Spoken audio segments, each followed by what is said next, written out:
Yo mga par, as usual, gawa na naman ng pera. At hanggang sa napasukan na nga pala ako ng unang booking. At na-drop off ko na rito sa Pamplona, Las Piñas City mga par. Yan, alam niyo na kung saan yan. Hanggang sa napasukan ulit ako ng second booking dito mga par, Naga City Road, Las Piñas ulit yan mga par.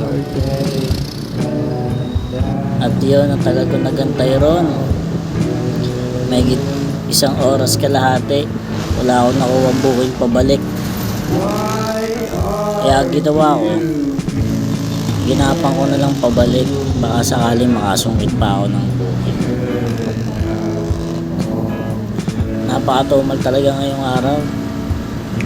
Sa loob ng 4 na oras, nakatatlong booking lang ako. Pero okay lang, importante meron. Pasalamat pa rin, meron man o wala.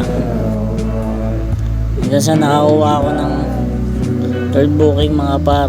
Dito ko na i-drop off sa Asiana Road, Pasolerian. Yun lang mga par. Ride safe.